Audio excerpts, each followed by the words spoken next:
Batang rotan memiliki kekuatan yang baik dan bersifat lentur sehingga mudah dibentuk. Harganya juga lebih terjangkau dibandingkan dengan komoditas kayu. Rotan biasanya dipergunakan untuk membuat aneka perabot rumah tangga seperti kursi, meja, dan lemari. Tidak hanya furniture, rotan juga dapat dianyam dan dimanfaatkan sebagai kerajinan.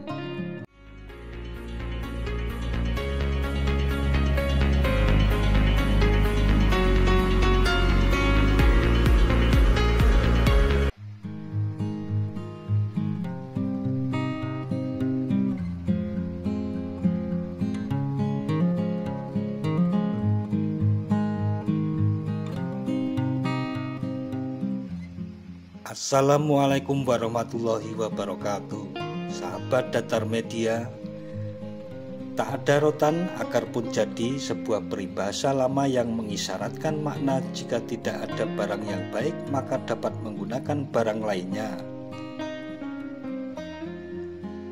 Di sini rotan dimaknai sebagai sesuatu yang memiliki kualitas tinggi dan faktanya bahan baku dari tanaman hutan ini merupakan komoditas hasil hutan andalan Indonesia. Rotan adalah tanaman yang tumbuh merambat dari keluarga Palmea. Nama rotan diduga berasal dari bahasa Melayu yaitu raut yang berarti mengupas, menguliti, atau menghaluskan. Ekspor rotan asal Indonesia mencukupi sekitar 85% kebutuhan bahan baku di dunia. Sebagai informasi, marga rotan Calamus spp sebenarnya telah dipelajari sejak tahun 1753 oleh Linnaeus. Studi taksonomi marga rotan telah dilakukan, misalnya studi taksonomi terbaru yang dilakukan oleh Henderson pada tahun 2020 dalam jurnal Phytotaxa yang menyatakan bahwa Calamus bloom terdiri dari 411 jenis termasuk 38 jenis baru yang tersebar di 6 bioregion yaitu Afro-India, Indo-Burma, Sundaland, Philippines, Wales, dan Sahul. Rotan dikenal sebagai tanaman yang tumbuh cepat secara merambat atau memanjat pada pohon-pohon sekitarnya. Hal ini disebabkan adanya sulur pemanjat yang tumbuh pada ruas-ruas batangnya. Meski terdapat pula jenis rotan tidak memiliki sulur namun berupa duri yang memiliki fungsi yang sama. Batang rotan berbentuk langsing dengan diameter 2 hingga 5 cm. Memiliki banyak ruas panjang dan tidak berongga. Tidak adanya rongga menyebabkan rotan tidak mudah patah seperti batang bambu. Batang rotan mampu mencapai panjang hingga ratusan meter dan dapat mengeluarkan air jika ditebas. Batang rotan dilindungi oleh duri-duri yang panjang, tajam, dan keras. Selain berfungsi sebagai alat perlindungan diri, duri ini berguna saat rotan melakukan pemanjatan ke pohon-pohon di sekitarnya. Batang tanaman rambat ini berbuku-buku atau berruas-ruas, berbentuk bulat atau segitiga yang menjalar hingga puluhan meter dengan diameter bervariasi sesuai jenisnya. Berdasarkan cara tumbuh batangnya, tumbuhan hutan ini dibagi menjadi dua jenis, yaitu tumbuh soliter atau tunggal dan tumbuh berumpun.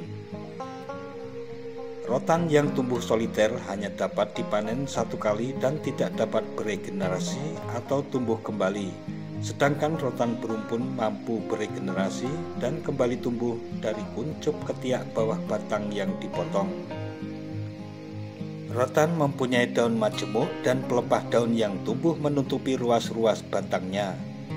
Ukuran daunnya bervariasi tergantung dari jenisnya. Daun ini umumnya memiliki duri sebagai bentuk pertahanan diri dan tumbuh menghadap ke dalam sebagai kait antara batang rotan dengan pohon atau tumbuhan yang dijalarinya.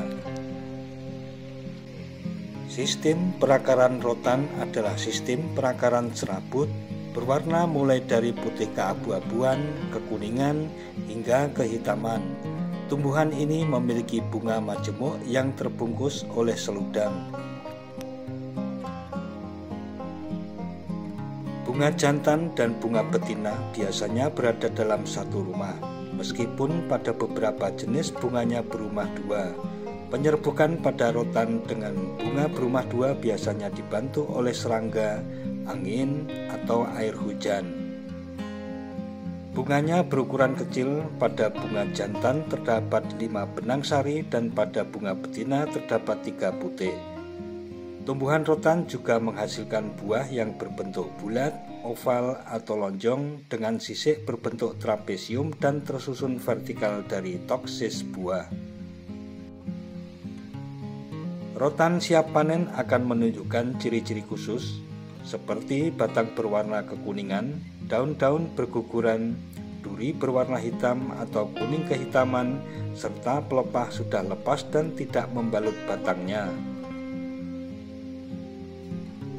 Pemanenan rotan dapat dikatakan cukup sulit sebab diperlukan keahlian memanjat pohon-pohon besar tempat merambat.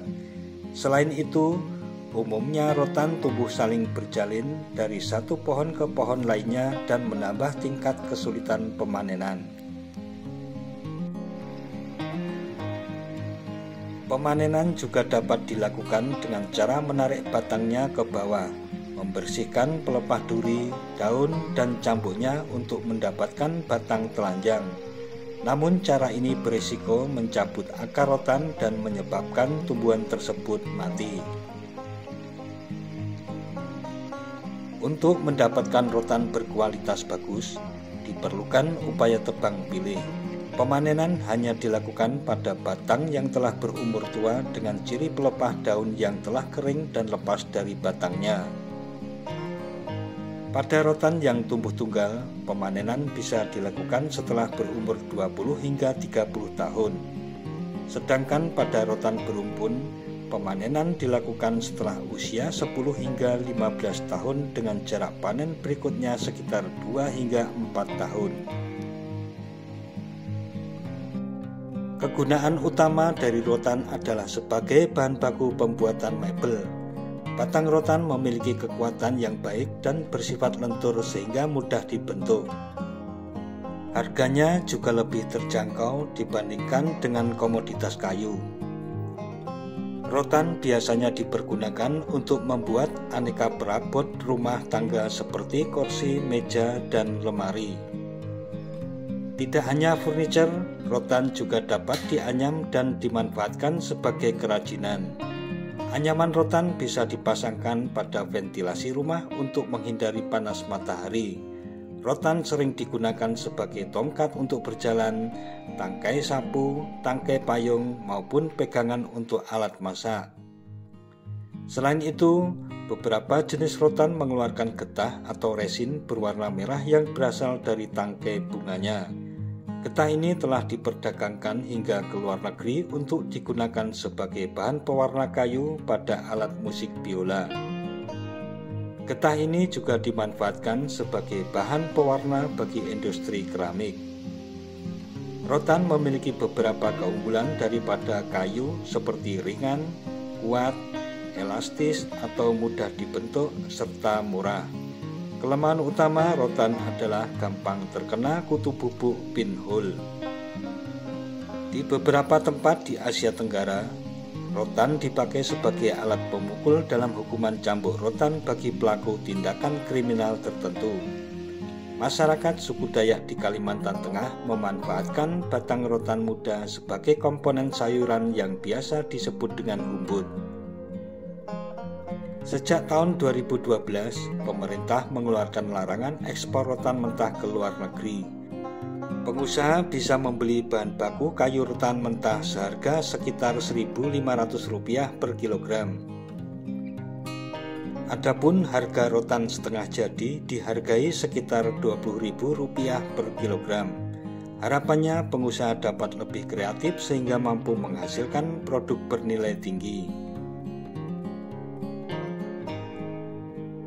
Nah, sahabat Datar Media, Demikian tentang tumbuhan tanaman rotan dengan segala karakter dan kegunaannya. Jangan lupa subscribe dan tekan tombol loncengnya agar tidak ketinggalan dengan video-video terbaru dari Datar Media. Sekian dan wassalamualaikum warahmatullahi wabarakatuh.